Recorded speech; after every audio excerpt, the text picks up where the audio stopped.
家太極拳嘅掌門人咧係世界知名嘅，不過香港嘅年輕人咧有時淨係掛住打機咧就唔識啦。吳師傅今日咧就阻你好多時間嚟幫我哋拍呢個節目啦。冇緊要，係大家好。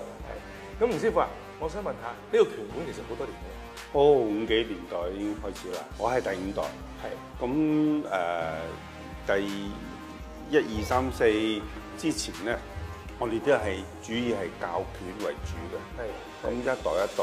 咁點解我哋會教咗100幾年拳咧？個歷史，我哋係清朝嘅滿族嘅。係咁，我哋個漢族名咧係由一個清朝嘅姓氏嗰個烏咁改出嚟個姓嘅啫。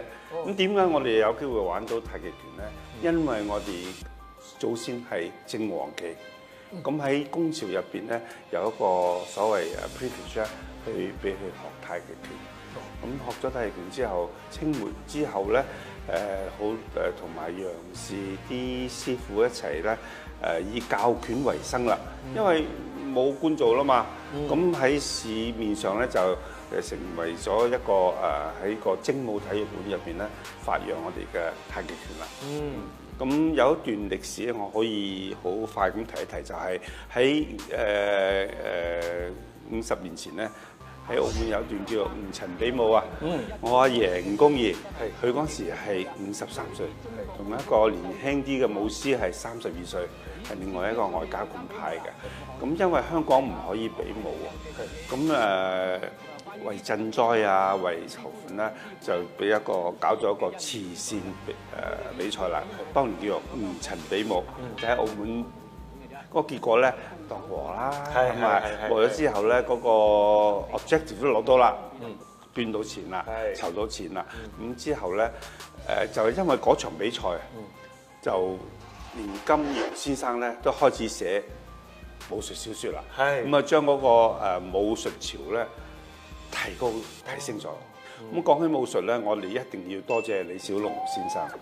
因為當年如果唔係佢喺美國咁大力提倡嗰個中國武術，提倡咁外國人嚟講功夫，其實功夫唔係一種武術嚟嘅，功夫係即係我細個阿爺話，今天有冇練功夫？即係有冇練你嘅練功啦？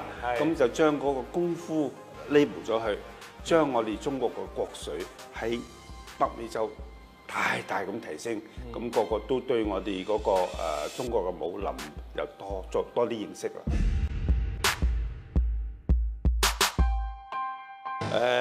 我細個其實係好怕練拳，但係你係追求第二樣嘢嘅喎。我對機械好有興趣，因為我細個見到飛機，我就望住個飛機，咁對呢方面好有興趣。咁即俾我讀成咗，咁都幾好喎，可以做翻自己中意做嘅事情。係我喺航空方面發展啦，發展佢可惜就係我爸爸過身啦。過身我喺新加坡做咗幾年咧，我就要翻嚟所謂負呢個擔子啦。呢個就係我嘅所謂細個嗰個家教。唔識就唔得啦，識喎，咁我要放棄，我係做一個好大嘅 decision， 喺新加坡搬翻嚟香港個爸爸拳館。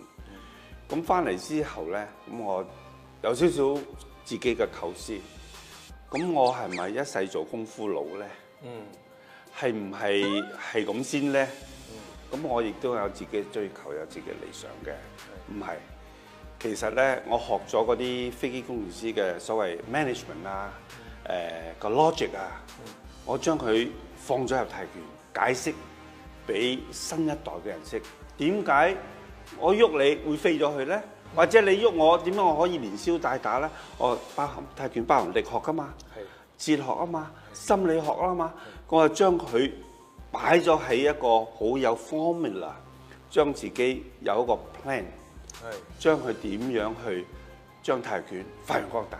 呢樣嘢我諗有好多觀眾唔知。吳家太極拳咧係香港浸會大學嘅學分課程嚟嘅而家。除咗唔止啊，鄧小平先生講太之傳校之後，仲犀利啦。咁而家係我感應到一樣就係、而家好多年青人都學啦。其實而家啲年青人咧並唔係話咩廢青啊咁樣 No 因為好多咧其實好醒嘅。不過有啲人唔出聲，就唔等於咧佢冇意見，佢心裏邊咧有好多嘢，不過用咗唔同嘅方法表達出嚟。嗱，有一度我要睇睇啦。人生有幾個10年去嘥啊？如果長輩講得有理嘅啱聽，咪收下料咯。唔啱聽嗰啲，咪再去研究下咯。將你練功，唔好話淨係練太極拳啦，任何武術啦，你身體個本能個機能提升咗啦。咦 fit 咗咯喎，諗嘢都諗好啲啦。畢咗業之後，我想做咩先？哇！睇到市面上咁多成功人士。點解佢哋成功？點解有啲人唔成功咧？咁邊個唔想成功啊？係咪先？但係成功唔係咁簡單，要成功就成功噶咯喎！有自己嘅理想，有自己嘅 planning， 有自己嘅學歷。哇！而家講乜嘢都講學歷嘅。哇！你唔攞啲學歷出嚟又唔得。唉，有幾多個馬雲啦？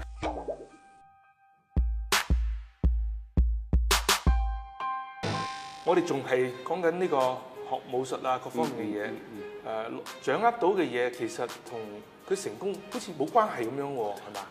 都唔係嘅，你其實武術係一個行業。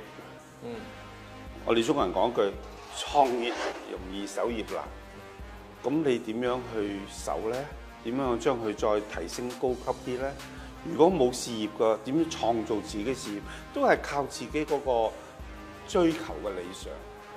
而家嘅年輕人好多時都會提出就話：個社會機會冇晒啦，你哋嗰陣時就得啦，勤力啲做嘢，或者有啲機會咧就買到樓啦，又買到靚車啦。而家咧，哇！我份雞碎咁多嘅人工，哇！望住嗰啲樓價，即係冇可能啊！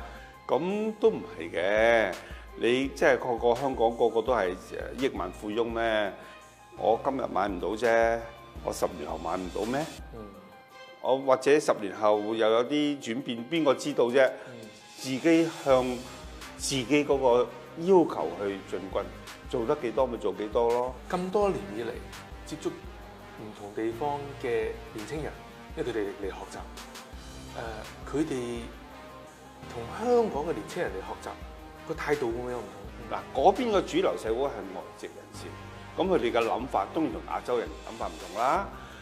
對學每件事咧好認真，好認真，唔好落雪落乜啊，落乜佢都嚟㗎，所以我真係連下40度我都要翻館㗎。你會實問我有冇人踢館啊，吳師傅？咁嘅，我哋唔去搞人，人哋唔會搞你。如果你出去搞事，一定要搞翻你。你自己有咁嘅名氣，人哋就會揾你嘅。唔止政府嘅機構啊，提倡健康啊，學界啊，大學啊，同埋其他一般市民想深啲研究，知道下乜嘢叫做太極拳，係唔係摸蝦咁簡單咧？哇，打得㗎，咁你軟腍腍，好似摸蝦點打啊？咁我解釋俾你聽，我哋用勁嘅，點樣去發勁，點樣去身體個腰腿功夫辦好，鍛鍊好自己身體，係，然後準備好自己嘅內容，充實自己先。當然啦，跟住先行到自己嘅理想嘅路。係，記住啊，我哋個個都會老㗎。你而家20、30歲、10幾歲，你都會有70、80嗰日㗎。咁嗰日點搞咧？係咪先？唔再要坐輪椅揸拐杖咩？係咪？咁要真係要為自己嘅將來計劃下。冇錯，所以學太極拳唔係淨係學咗一套拳咁簡單。唔止太極拳，學乜拳都係。係，即係呢個係先係正面嘅方向。當然啦，當然。多謝吳師傅。唔多謝。係，多謝。